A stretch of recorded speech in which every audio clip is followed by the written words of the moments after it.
श्री राम दोस्तों।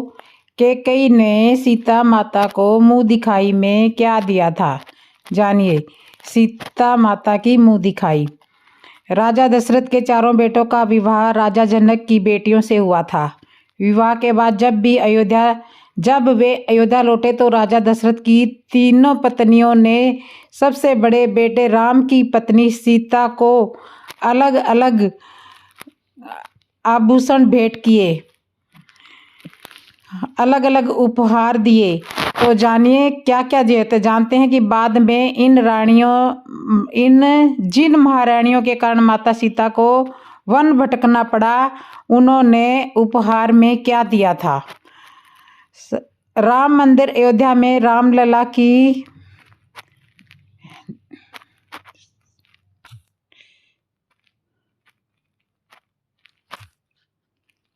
वाल्मीकि रामायण में राम के जन्म स्थान से लेकर उनके वनवास और फिर रावण वध के बाद अयोध्या वापसी तक हर घटना का जिक्र किया गया है। गोस्वामी तुलसीदास रचित रामचरितमानस में भी राम के जन्म के हर पल्लू पर विस्तार से लिखा गया। लेकिन क्या आपने कभी ध्यान दिया कि राम जिन महारानी कैकेयी के कारण वन में भटके, उन्होंने विवाह के समय सीता जी को मुंह दिखाई में क्या दिया था। अयोध्या में हजारों मंदिर है। इन मंदिरों में एक कभी राम सीता का निजी महल भी था। अयोध्या के उत्तर पूर्व में कनक मंदिर है, जो अपनी शानदार कलाकृतियों के लिए काफी प्रसिद्ध है। माताओं के अनुसार महारानी कैकेयी ने राम के विवाह के बाद अपनी बड़ी बहू सीता को मुंह दिखाई में कनक महल दिया था। इसे ही अब कनक मंदिर के नाम से पहचाना जाता है। दरअसल जब त्रेता युग में भगवान राम और माता सीता का विवाह हुआ तो उनके मन में विचार आया कि अयोध्या में अपनी पत्नी के लिए एक सुंदर महल होना चाहिए। कनक महल का कैकेयी के सपने में क्या है नाता। पुराणिक कथाओं के मुताबिक विवाह के बाद जब राम के मन में यह विचार आया, उसी समय अयोध्या की महारानी कैकेयी को भी अपने सपने में एक भव्य महल दिखाई दिया। रानी कैकेयी ने अपने इस सपने के बारे में राजा दशरथ से चर्चा की और उनसे वैसा ही महल बनवाने को कहा। मान्यता है कि राजा दशरथ के अनुरोध पर देवताओं के शिल्पकार विश्वकर्मा की देखरेख में कनक भवन का निर्माण किया गया था। माना जाता है कि आज भी कनक भवन में भगवान राम माता सीता के साथ भ्रमण करते हैं। कैकेयी ने अपने लिए बना महल उपहार में दे दिया। कुछ कथाओं में कहा जाता है कि सोने से बने कनक महल का निर्माण विश्वकर्मा ने कैकेयी के लिए ही किया था, जिसे राजा दशरथ ने बनवाया था। फिर भगवान राम के विवाह की खबर मिलते ही माता कैकेयी ने उसे अपने पुत्र राम और सीता को उपहार में देने का मन बना लिया था। फिर जब उनके सभी पुत्र अपनी पत्नी के साथ अयोध्या लौटे तो कैकेयी ने कनक महल बड़े बेटे राम और सीता को मुंह दिखाई में दे दिया था। तो इस तरह से कैकेयी ने सीता की मुंह दिखाई में कनक भवन दिया था, कनक महल दिया था। सुमित्रा ने अपने दोनों बेटे राजा दशरथ की पत्नी सुमित्रा ने सीता को मुंह दिखाई में अपने दोनों बेटे लक्ष्मण और शत्रुघ्न को सौंप दिए थे। वही माता कौशल्या ने सीता को मुंह दिखाई में राम का हाथ सीता के हाथ में रखा और पूर्ण दायित्व का भार सौंप दिया था। वहीं राम ने सीता को एक पत्नी निष्ठ होने का वचन दिया। इसलिए जब लंका विजय के बाद अयोध्या लौटने पर माता सीता को वन में छोड़ दिया गया तो राम को यज्ञ के लिए उनकी जरूरत हुई। तब उन्होंने सोने से बनी सीता के साथ यज्ञ करवाया। विश्वकर्मा जी ने रातों रात कनक भवन का करवाया जीर्णोद्धार। कनक भवन में मिले एक शिलालेख के मुताबिक द्वापर में जरासंध का वध करने के बाद तीर्थ यात्रा करते हुए भगवान कृष्ण यहाँ पहुंचे। उस समय तक कनक भवन एक टीले के रूप में रह गया था। विक्रमादित्य के समय तक कनक भवन के उपेक्षित रहा। विक्रमादित्य ने कनक भवन का जीर्णोद्धार करवाया।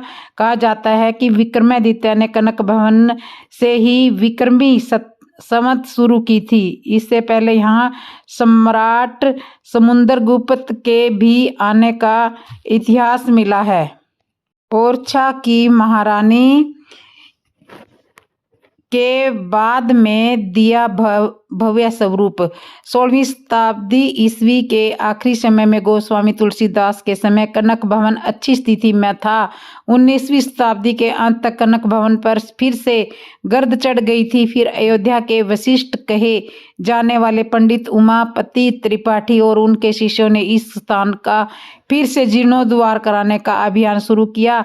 ओरछा की महारानी वृषभानु कुमारी ने 1888 में कनक भवन को भव्य स्वरूप प्रदान किया था। सिर्फ हनुमान जी को कनक भवन में आने की अनुमति। राम दरबार में उनके प्रिय भक्त हनुमान का विशेष स्थान रहता है, इसलिए सभी राम सीता मंदिरों में हनुमान जी जरूर मौजूद रहते हैं। लेकिन कनक मंदिर के गर्भगृह में भगवान राम और सीता के साथ हनुमान जी नहीं है। मान्यता है कि भगवान राम के अलावा किसी पुरुष को कनक भवन में जाने की अनुमति नहीं थी। हालांकि राम भक्त हनुमान को कनक भवन के आंगन में रहने की अनुमति थी। किस उम्र में राम जी और सीता जी का विवाह हुआ? इतने दिन बाद जाना पड़ा वनवास, वो क्यों?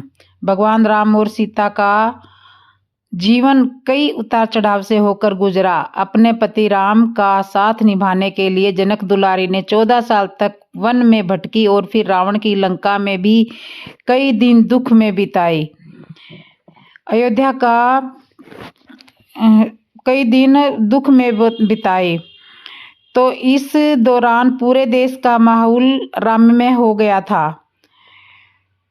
आइए जानते हैं प्रभु राम और सीता के विवाह के समय उनकी उम्र क्या थी, साथ ही वे किस उम्र में वनवास में गए थे। तो ये सारी बातें मैं आज आपको बताने वाली हूँ, तो बने रहना आप मेरे चैनल पे।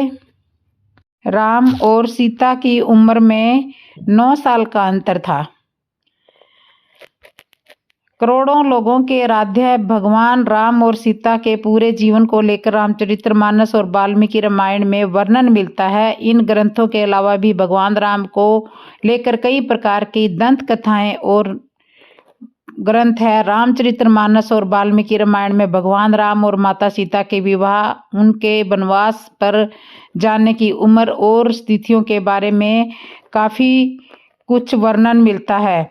रामचरितमानस में तुलसीदास ने दोहा लिखा है, जिससे पता चलता है कि विवाह के समय भगवान राम और माता सीता की आयु के बीच का अंतर पता चला है। लेकिन इस दोहे से विवाह के समय दोनों की उम्र कितनी थी, इस बारे में वाल्मीकि रामायण में मालूम होता है। गोस्वामी तुलसीदास ने रामचरितमानस में लिखा है, वर्ष 18 की सिया 27 के राम, कीनो मन अभिलाष तब करनो है सुर काम। इस दोहे से पता चलता है कि प्रभु राम और माता सीता की उम्र में 9 साल का अंतर था। विवाह के समय की उम्र माता सीता के विवाह के लिए स्वयंवर रखा गया था, जिसमें भगवान श्री राम ने भगवान शिव के धनुष को तोड़कर स्वयंवर जीता था और फिर माता सीता से विवाह किया था। वाल्मीकि रामायण के अनुसार विवाह के समय राम जी की उम्र 13 वर्ष और माता सीता की आयु 6 वर्ष थी। विवाह के 12 साल बाद 18 वर्ष की उम्र में माता सीता अपने पति प्रभु श्री राम के साथ वनवास में गई थी। उस समय भगवान राम की उम्र 27 वर्ष थी। जब वे 14 वर्ष का पूरा वनवास करके लौटे, तब उनकी उम्र 33 वर्ष की उम्र में उन्होंने अयोध्या की महारानी बनी थी। तो ये थी सीता और राम के विवाह की उम्र। केवट ने क्यों धोए थे श्री राम जी के पैर? रामायण में इस बात का जिक्र मिलता है कि वनवास जाने के दौरान केवट ने श्री राम जी के पैर धोए थे। लेकिन क्या आप जानते हैं कि इसके पीछे उसका उद्देश्य क्या था? अगर नहीं तो अब जानिए। राम सिया राजा रामचंद्र की प्राण प्रतिष्ठा को लेकर पूरे देश में खुशी का माहौल है। प्रत्येक भक्त अपने इष्ट अयोध्या आगमन की तैयारी में लगा है। रामायण में एक कथा के मुताबिक प्रभु श्री राम अपने पिता के कहने पर छोटे भाई लक्ष्मण और सीता के साथ वनवास जा रहे थे। इस दौरान उन्हें जब वे गंगा नदी को पार करने के लिए नाव का इंतजार कर रहे थे, इस बात की जानकारी गुहू निषाद राज को हुई, जो गंगा के किनारे रहते थे। गुहू श्री राम के वनवास की बात को सुनकर दौड़े आए। वहीं उनका नाविक नदी के दूसरी ओर लोगों को नाव से उतार रहा था। गुहू के कहने पर जब केवट श्री राम माता सीता और लक्ष्मण को नदी पार कराने के लिए नाव को लेकर आया, नाव से उतरकर उसने श्री राम को अभिवादन किया। फिर गुहू से पूछा कि क्या यह भगवान को नाव पर चढ़ाने से पहले उनके पैर धो सकता है। गुहू ने केवट से कहा कि नाव पर पहले प्रभु राम को बैठने दे, उसके बाद उनके पैर धोएं। लेकिन केवट इस बात पर अडिग था कि पहले वह श्री राम जी के पैर धोएगा, फिर उन्हें सम्मान पूर्वक नाव पर बिठाकर गंगा पार करवाएगा। गुहू केवट की जिद से नाराज हो गई। केवट ने खुद भगवान श्री राम को अपनी बात समझाने की कोशिश की। केवट ने भगवान श्री राम से कहा, हे प्रभु, मैंने सुना है कि आपके पैरों की धूल जंगल में एक पत्थर पर पड़ गई थी, जिसके प्रभाव से वह पत्थर स्त्री रूप में बदल गया था। मेरी नाव लकड़ी के अनेक टुकड़ों से बनी है। ऐसे में मुझे डर है कि आपके पैर की धूल से मेरी नाव कहीं महिलाओं में ना बदल जाए। मुझे अपने परिवार का लालन पालन करना है। प्रभु राम नाव पर विराजमान होने से पहले मुझे अपने पैर धोने की आज्ञा दे दीजिए। कहते हैं कि जब केवट ने श्री राम के पैर धोने को, उसके सारे पाप धुल गए। केवट की भक्ति से खुश होकर प्रभु श्री राम ने केवट को उपहार के रूप में एक अंगूठी देना चाहा, मगर इससे पहले केवट ने श्री राम से कहा कि वे ऐसा ना करें, बल्कि उसकी इच्छा पूरी करें। केवट श्री राम से भक्ति और संसार से मुक्ति के लिए प्रार्थना करता है। प्रभु श्री राम भी केवट को इच्छा पूर्ति का वरदान दे देते हैं। तो इस तरह से केवट और राम जी का ये प्रसंग चलता रहा। तोता ने क्यों दिया माता सीता को श्राप? क्या आप जानते हैं कि एक तोते ने माता सीता को श्राप क्यों दिया था? साथ ही जनक की बेटी का नाम सीता क्यों रखा गया? जानिए। राम सिया राम प्रसंग की अगली कड़ी में आज तक आपको माता सीता से जुड़ी ऐसी जानकारी देने जा रहे हैं जिसे जानने की इच्छा हर किसी की होगी। अक्सर लोगों के मन में सवाल उठता है कि आखिर सीता जी का जन्म कैसे हुआ, राजा जनक की बेटी का नाम सीता क्यों पड़ा, माता सीता की उत्पत्ति कैसे हुई, एक तोते ने सीता को क्यों और क्या श्राप दिया। ऐसे ही कुछ खास प्रश्नों के जवाब इस कथा में मैं आपको सुना रही हूँ। माता सीता को तोता ने क्यों दिया था श्राप? पौराणिक कथाओं के अनुसार एक बार माता सीता नर मादा तोता को अपने पास रख लिया। कहते हैं कि उनमें से एक मादा तोता किन्हीं कारणों से मर गया। जब मादा तोता मर गया तो उसे देखकर नर तोता ने सीता जी को श्राप दे दिया। नर तोता ने माता सीता को श्राप दिया कि जिस प्रकार उसे अपने साथी से बिछुड़ने का कष्ट हुआ, वैसे ही सीता को भी पति का वियोग, पति से अलग होने का कष्ट सहना पड़ेगा। राजा जनक की बेटी का नाम सीता क्यों पड़ा? माता सीता की उत्पत्ति को लेकर कई कथाएं और ग्रंथ प्रचलित हैं। महर्षि वाल्मीकि के द्वारा रचित रामायण के अनुसार किसी समय राजा जनक खेत में हल चला रहे थे। उस दौरान उनकी नज़र एक कन्या पर पड़ी, जिसके बाद उन्होंने उस कन्या को अपने घर ले आए और उसका लालन पालन किया। चूंकि राजा जनक को हल चलाते वक्त उस कन्या की प्राप्ति हुई थी और हल का आगे का हिस्सा सीता कहा जाता है, इसलिए इसी मान्यता के आधार पर राजा जनक ने इस कन्या का नाम सीता रख दिया था। हालांकि सीता माता को जानकी और वैदेही इत्यादि अन्य नामों से भी जाना जाता है। दूसरी पौराणिक कथाओं के मुताबिक सीता जी मंदोदरी और रावण की पुत्री थी। कहा जाता है कि माता सीता वेदवती नाम की महिला की पुनर्जन्म दूसरा जन्म थी। मान्यता के अनुसार रावण के प्रकोप से बचने के लिए उन्होंने आत्मदाह यानी कि आग में कूद गई थी और अपना अंत कर लिया था। वेदवती ने ऐसा करने से पहले रावण को श्राप दिया था कि दूसरे जन्म में उसकी बेटी बनकर उसका यानी कि रावण का विनाश करेगी। समय आने पर मंदोदरी रावण की पत्नी ने पुत्री को जन्म दिया। यह जानकर रावण को वेदवती के द्वारा दिए गए श्राप याद आया, जिसके कारण रावण ने अपनी पुत्री को समुद्र में छोड़ दिया। कहते हैं कि समुद्र की देवी ने उस कन्या को धरती माता के हवाले कर दिया। वही कन्या आगे चलकर सुनैना देवी, जनक की पत्नी और राजा जनक की बेटी सीता के नाम से जानी गई। इस तरह से माता सीता रावण की बेटी भी थी। माता सीता ने गाय, नदी, तुलसी और तुलसी को, इन 3 चीज़ों को क्यों श्राप दिया था? एक बार माता सीता ने गाय समेत 4 चीज़ों को श्राप दे दिया। रामायण में आई कथा से आपको मैं अवगत कराती हूँ। अयोध्या में प्रभु श्री राम की प्रतिमा की प्राण प्रतिष्ठा चल रही है। सीता जी कहते हैं कि प्रभु श्री राम माता सीता के बिना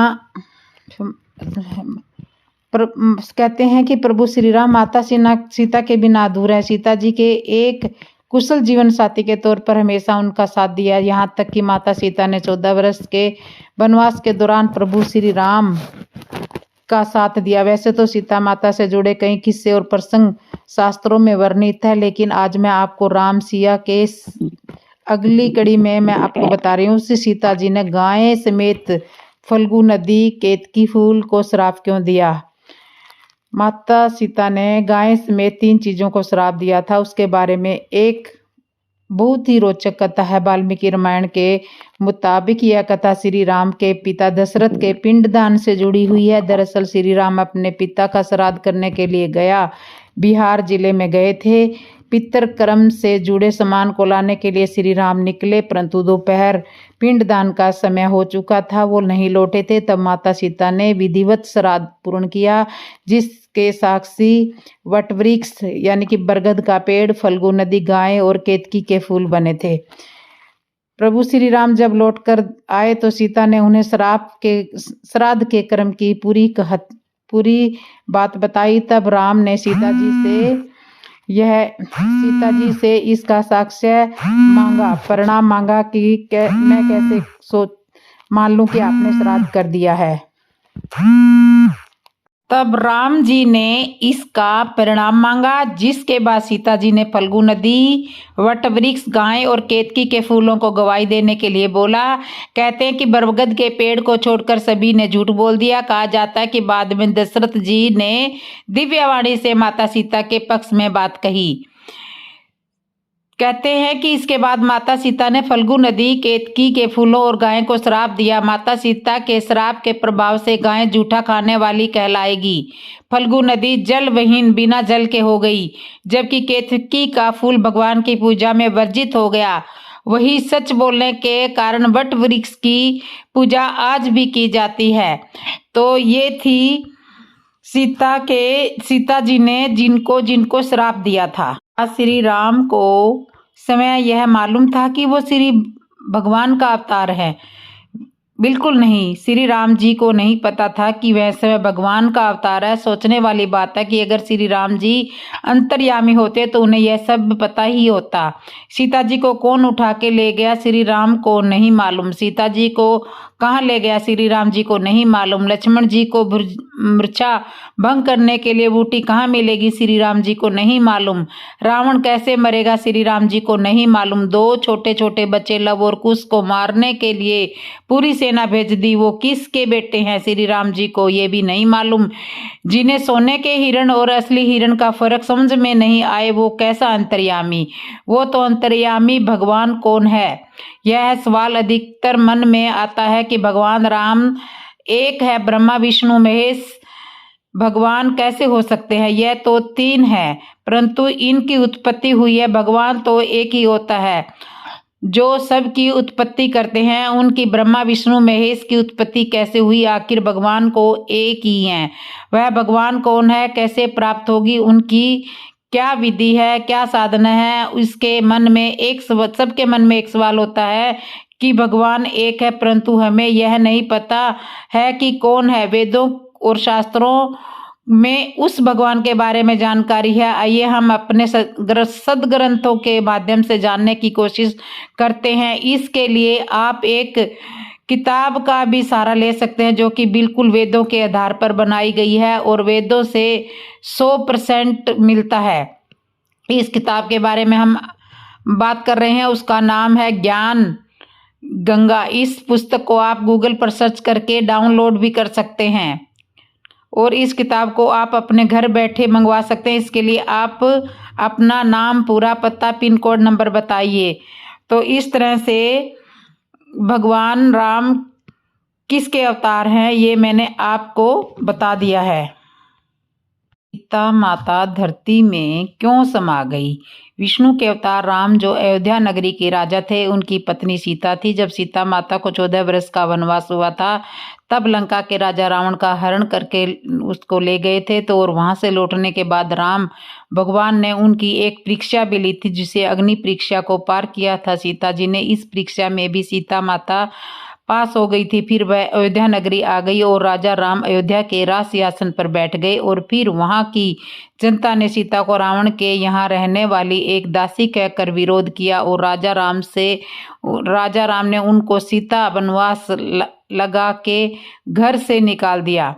राजा राम ने उनको सीता वनवास लगा के घर से बाहर निकाल दी थी और वह ऋषि वाल्मीकि के यहाँ जा बसी। उनके वहाँ 2 पुत्र हुए, लव और कुश। जब वह बड़े हुए तो उनका जब राम से युद्ध हुआ तो उन्हें पता चला कि क्या मेरे पुत्र हैं, तो उन पर वह बाण चलाने को तैयार हुए। तो इतने में उनकी माता सीता और ऋषि वाल्मीकि दोनों उपस्थित हो गए और राम ने कहा कि तुम अयोध्या नगरी चलो। तो उनकी माता सीता ने उनसे कहा मैं अयोध्या नहीं जाऊंगी, यह तुम्हारे दोनों पुत्र हैं, इनको आप ले जाइए। और सीता माता ने वहां धरती को साक्षी मानकर कहा कि अगर मैं सच्ची राम की पत्नी हूँ तो मुझे धरती माँ अपनी गोद में ले ले। इतने में धरती माँ ऊपर आई और उसने सीता से कहा आजा पुत्री मेरी गोद में सो जाओ।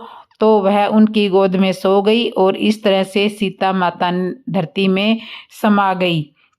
सीता माता समा जाने के बाद धरती में समा जाने के बाद माता सीता के साथ क्या हुआ ये मैं आपको अगली वीडियो में बताऊंगी। क्या हुआ जब सीता माता धरती में समा गई? पहली बात तो यह है कि माता सीता का धरती में समा जाने के प्रसंग पर मतभेद और विरोधाभाव है। पद्म पुराण की कथा में सीता माता धरती में नहीं समाई थी बल्कि उन्होंने श्री राम के साथ रहकर सिंहासन का सुख भोगा था और उन्होंने श्री राम के साथ जल में समाधि ली थी। वाल्मीकि रामायण के उत्तरकांड के अनुसार प्रभु श्री राम के दरबार में लव और कुश राम कथा सुनाते हैं। सीता के त्याग और तपस्या का वृतांत सुनकर भगवान राम ने अपने विशिष्ट दूत के द्वारा महर्षि वाल्मीकि के पास संदेश भिजवाया। यदि सीता का चरित्र शुद्ध है और वे आपकी अनुमति ले यहाँ आकर जन समुदाय में अपनी शुद्धता प्रमाणित करे और मेरा कलंक दूर करने के लिए शपथ करे तो मैं वापसी उनका स्वागत करूंगा। संदेश सुनकर वाल्मीकि माता सीता को लेकर दरबार में उपस्थित हुए कासाय वस्त्र धारिणी सीता की दीनहीन दिशा को देखकर वहां उपस्थित सभी लोगों का हृदय दुख से भर गया और वे शोक से विफल होकर आंसू बहाने लगे। वाल्मीकि जी बोले श्री राम जी मैं तुम्हें विश्वास दिलाता हूँ कि सीता पवित्र और सती है। कुश और लव आपके ही पुत्र हैं। मैं कभी मिथ्या भाषण नहीं करता। यदि मेरा कथन मिथ्या हो तो मेरी संपूर्ण तपस्या निष्फल हो जाए। मेरी इस साक्षी के बाद सीता समय पूर्ण आपको अपनी निर्दोषता का आश्वासन देगी। उसके बाद श्री राम सभी ऋषि मुनियों देवताओं और उपस्थित जन समूह को लक्ष्य करके बोले हे मुनि और वैज्ञानिकों मुझे महर्षि वाल्मीकि जी के कथन पर पूर्ण विश्वास है, परंतु यदि सीता सबके समक्ष अपनी शुद्धता का पूर्ण विश्वास दे तो मुझे प्रसन्नता होगी।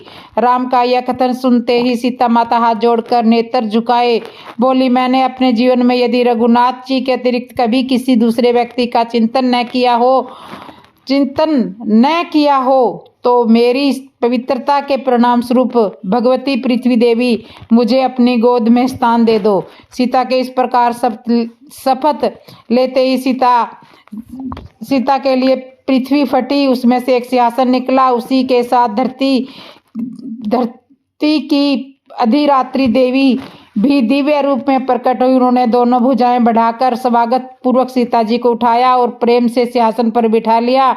देखते ही देखते सीता सहित सिंहासन पृथ्वी में लुप्त हो गया। सारे दर्शक स्तंभ से यह अद्भुत दृश्य देखते ही रह गए। इस संपूर्ण घटना से राम को बहुत दुख हुआ। उनके नेत्रों से आंसू बहने लगे। वे दुखी होकर बोले, मैं जानता हूँ माँ वसुंधरे, तुम ही सीता की सच्ची माता हो। राजा जनक ने हल जोतते हुए तुमसे ही सीता को पाया था, परंतु तुम मेरी सीता को मुझे लौटा दो या मुझे भी अपनी गोद में संभालो। श्री राम को इस प्रकार विलाप करते देखकर ब्रह्मा आदि देवताओं ने उन्हें नाना प्रकार से सांत्वना देकर समझाया। इसके बाद अनेकों वर्षों तक राज्य करने के बाद राम जी भाइयों और कुछ अयोध्यावासियों समेत सरयू में उतरते गए और एक एक करके जल में सब बैकुंठ पहुंच गए। इससे पूर्व उन्होंने लवपुरी नगरी में राज्य दिया, जबकि कुश को अयोध्या के राज पर सिंहासन सौंपा। यह घटना इस प्रकार है। एक दिन काल तपस्वी के वेश में राजद्वार पर आया। उसने संदेश भिजवाया कि मैं महर्षि अतिबल का दूत हूँ और अत्यंत आवश्यक कार्य से श्री राम जी से मिलना चाहता हूँ। संदेश पाकर राम जी ने उसे तत्काल बुला भेजा और महर्षि अतिबल का संदेश सुनाने का आग्रह किया। यह सुनकर मुनि वेशधारी काल ने कहा, यह बात अत्यंत गोपनीय है। यहाँ हम दोनों के अतिरिक्त कोई तीसरा व्यक्ति नहीं रहना चाहिए। मैं आपको इसी शर्त पर उनका संदेश दे सकता हूँ कि यदि बातचीत के समय कोई व्यक्ति आ जाए तो आप उसका वध कर देंगे। श्री राम ने काल की बात को मानकर लक्ष्मण से कहा, तुम इस समय द्वारपाल को विदा कर दो और समय ड्योढ़ी पर पहरेदारी के रूप में खड़े हो जाओ। ध्यान रहे, इन मुनि के जाने तक कोई यहाँ आने न पाए। जो भी आएगा उसको मेरे द्वारा मारा जाएगा। जब लक्ष्मण वहां से चले गए तो उन्होंने काल से महर्षि का संदेश सुनाने के लिए कहा। उनकी बात सुनकर काल बोला, मैं आपकी माया द्वारा उत्पन्न आपका पुत्र काल हूँ। ब्रह्मा जी ने कहलवाया है कि आपने लोगों की रक्षा के लिए जो प्रतिज्ञा की थी वह पूरी हो गई है। अब आपके स्वर्ग लौटने का समय हो गया है। वैसे आप अब भी यहाँ रहना चाहो तो आपकी इच्छा है। यह सुनकर श्री राम जी ने कहा, जब मेरा कार्य पूरा हो गया तो फिर मैं यहाँ रहकर क्या करूँगा। मैं शीघ्र ही अपने लोक को लौटूंगा। जब काल से रामचंद्र जी वार्तालाप कर रहे थे, उसी समय द्वार पर महर्षि दुर्वासा रामचंद्र से मिलने आए। वे लक्ष्मण से बोले, मुझे तत्काल राघव से मिलना है। विलंब होने से मेरा काम बिगड़ जाएगा, इसलिए तुम उन्हें तत्काल मेरे आगमन की सूचना दे दो। लक्ष्मण बोले, वे इस समय अत्यंत व्यस्त है, आप मुझे आज्ञा दे दीजिए। जो भी कार्य हो मैं पूरा करूंगा। यदि उन्हीं से मिलना हो तो आपको थोड़ी 2 घड़ी प्रतीक्षा करनी पड़ेगी। यह सुनते ही मुनि दुर्वासा का मुख क्रोध से तमतमा गया और बोले, तुम अभी जाकर राघव को मेरे आगमन की सूचना दो।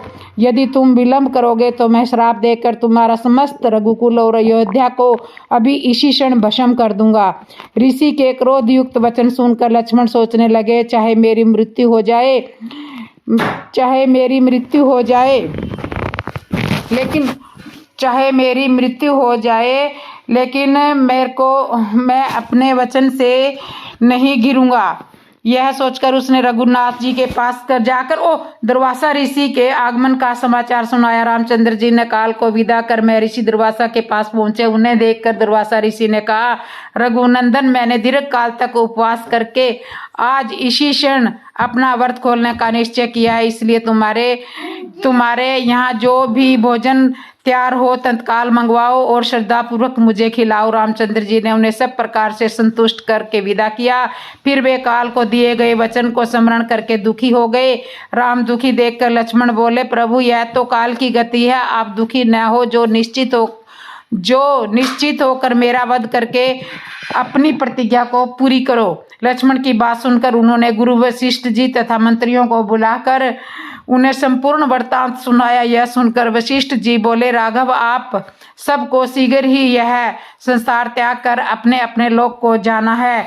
इसका प्रारंभ सीता जी के प्रस्थान से हो चुका है, इसलिए आप लक्ष्मण का परित्याग करके अपनी प्रतिज्ञा पूरी करें।